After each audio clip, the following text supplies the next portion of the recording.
हाँ भाई, कैसे हो? बढ़िया। चलो, 9 से क्लास 10th में पहुंच चुके हैं और बहुत पढ़ाई करनी है और परसेंटेज भी अच्छे लाने हैं। कुछ दूसरों को सेटिस्फाइड करने के लिए, कुछ अपनों को खुश करने के लिए और कुछ सेल्फ सेटिस्फैक्शन के लिए। ठीक है। और सबके लिए परसेंटेज का मीनिंग अलग अलग है, जिस तरह से सबके लिए डेवलपमेंट का मीनिंग अलग अलग होता है। ठीक है। वीक स्टूडेंट्स क्या चाहता है कि वो पास हो जाए। ठीक है। जो मीडिएटर होता है वो क्या चाहता है कि उसका परसेंटेज 80-85 के आसपास आ जाए, और जो अच्छा होता है वो 90 के आसपास लाना चाहेगा, पूरे भी ला सकता है। ठीक है। तो मम्मी का डेवलपमेंट का मीनिंग क्या है? लड़का पास हो जाए, अच्छा है। ठीक है, विदाउट एनी स्ट्रेस। ठीक।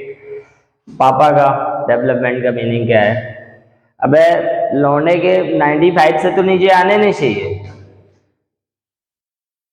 बुआ का डेवलपमेंट का मीनिंग क्या है?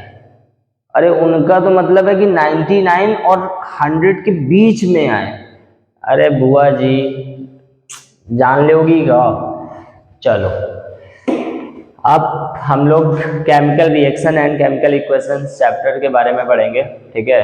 और इस चैप्टर के बारे में अगर थोड़ा सा हिंट आपको पता हो कि क्लास 8th में हम लोग केमिकल चेंजेस वगैरह पढ़ते हैं, ठीक है, तो उसी से रिलेटेड है। ठीक है। चलिए, केमिकल रिएक्शंस होता क्या है कि केमिकल रिएक्शन, देखो ये रिएक्शन का एक सिंबल है। ठीक है। हम लोग जब छोटी क्लासेस में होते हैं तो रिएक्शन कंप्लीट लिखते हैं। ठीक है। जब बड़ी क्लासेस में आते हैं तो रिएक्शन को शॉर्ट में लिखने लगते हैं।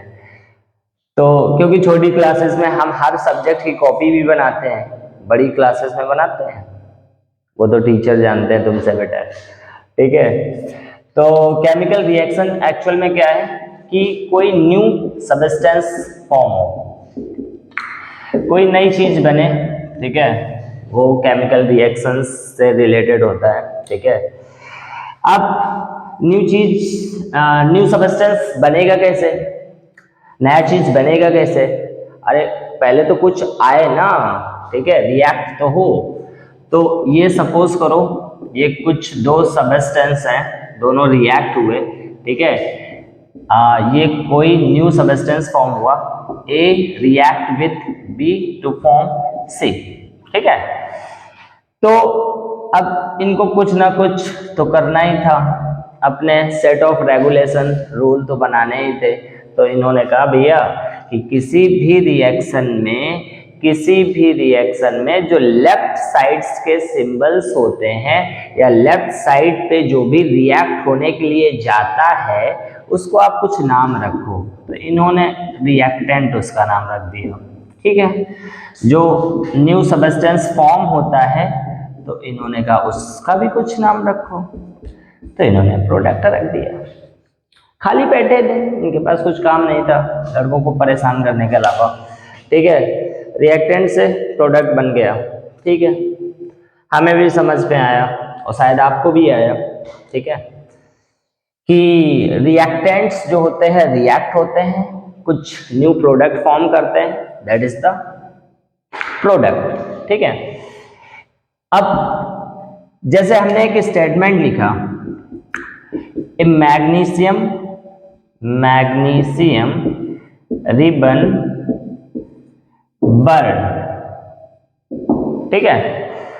तो अगर हम ये कहते हैं कि कोई चीज को बर्न कराते हैं या जलाते हैं, तो जाहिर सी बात है यार, ऑक्सीजन का होना बहुत इंपॉर्टेंट है। ठीक है। तो ऑक्सीजन तो होगा ही, ऑक्सीजन के ही प्रेजेंस में कोई भी चीज बर्न होगी। ठीक है। अब मैग्नीशियम है, बर्न हुआ। ठीक है। तो कुछ मैग्नीशियम पाउडर टाइप का बन जाएगा, तो नया सब्सटेंस बन गया। अब ये, अबे बेवकूफ, ये मिरेकल नहीं है। ठीक है।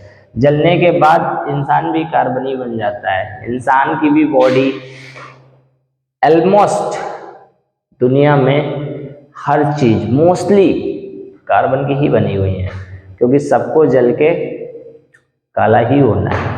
ठीक है। A magnesium ribbon burn, magnesium powder बन जाएगा, ठीक है। अब इन्होंने कहा कि भैया स्टेटमेंट से काम चलने वाला नहीं है, ये तो तुमने केमिकल रिएक्शन जो है वो आपने बता दिया कि ये ऐसा जला और कुछ नया सब्सटेंस बन गया, तो ये आपने समझा दिया हमें, लेकिन भैया उसको रिप्रेजेंट भी तो करो। तो इन्होंने कहा कि कुछ सिंबल बनाओ, उनके अकॉर्डिंग आप रिप्रेजेंटेशन दो। तो उन्होंने कहा कि उसका भी कुछ नाम रखेंगे, नाम तो इनको रखना ही है लड़कों को परेशान करने के लिए। तो इन्होंने कहा कि किसी भी केमिकल रिएक्शन का जो सिंबॉलिक रिप्रेजेंटेशन है उसको हम लोग केमिकल इक्वेशन बोलेंगे। हमने कहा ठीक है चलो बोल लेंगे, खुश हो? हाँ खुश है। चलो मैग्नीशियम और यहाँ पे छोटा सा एस बनाते हैं जिससे आप ये समझ जाओ ये सॉलिड है। हाँ ऑक्सीजन, अबे जानते हो यार गैस है, ठीक है। बर्न हुआ, क्या बना? MgO, मैग्नीशियम ऑक्साइड, पाउडर है, सॉलिड होगा। अब पाउडर छोटा छोटा होता है, इसका मतलब ये थोड़ी नहीं कि वो सॉलिड नहीं होता है, सॉलिड होता है, ठीक है। ये जो है केमिकल इक्वेशन जब सिंबॉलिक फॉर्म में उसको रिप्रेजेंट करते हैं तो उसका नाम क्या रखते हैं? Chemical equation. Is it clear? Okay चलो आगे बढ़ते हैं। अब इन्होंने कुछ और करने की सोची। क्या करने की सोची? इन्हीं से पूछ लेते हैं। इन्होंने कहा कुछ और धमाका करो, ऐसे काम नहीं चलेगा। ठीक है, हमने कहा तुम ही बता दो। तो इन्होंने ये बोला कि सपोज करो एक इन्होंने बड़ा सा कंटेनर लिया। आर्ट अच्छी नहीं है लेकिन तुम्हारी अच्छी है, ठीक है। बड़ा सा कंटेनर लिया और उसमें क्या किया कि आपको शायद नहीं पता है, आप लोग शहर से हो, अब हम तो भैया गांव से हैं तो हमें तो पता ही होएगा, ठीक है। चूना, अरे पुताई के लिए दीवार में, ठीक है।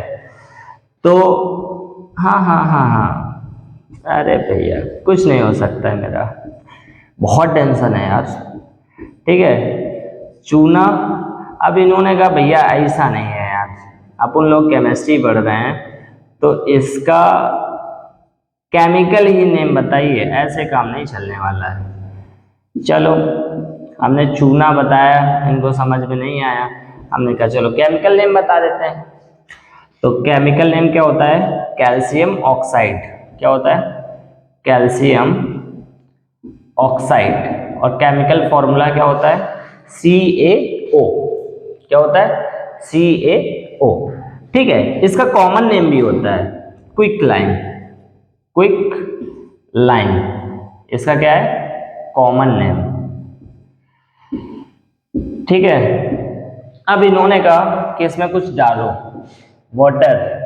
अरे याद आया वाटर। अब भैया यार केमिस्ट्री पढ़ रहे हो, वाटर का भी तो सिंबल पता होना चाहिए ना। हाँ H2O डाला, वाटर नहीं H2O डाला, ठीक है। अच्छा अंदर क्या हुआ? हमने सोचा कि अबे यहाँ रखा रहेगा, हो सकता है कोई आ जाए, किसी का पैर लग जाए और ये बर्तन जो है, बर्तन से जो चूना पानी है वो फैल जाए। हमने सोचा उठा के कहीं दूर पे रख दें। हमने क्या किया कि दोनों हाथों से इसे उठाया और दूर जैसे ही ले जाने लगे हमारे हाथ से छूट गया। अब यार क्यों छूट गया? क्योंकि वो इतना गर्म था यार, तुरंत छूट गया, ठीक है। अबे गर्म, ये टेम्परेचर कहाँ से आया, हीट कहाँ से आई? तो यार ये तो कुछ नया होने लगा, ठीक है। तो calcium oxide plus water gives out calcium hydro oxide plus heat. तो भैया हीट का मतलब है चेंज इन टेम्परेचर, ठीक है। हीट का मतलब है चेंज इन टेम्परेचर, ठीक है। टेम्परेचर हमें भी दिखा, कैसे दिखा? अरे कुछ हीट निकल रही है तो heat is the form of energy, energy is the decide to the temperature.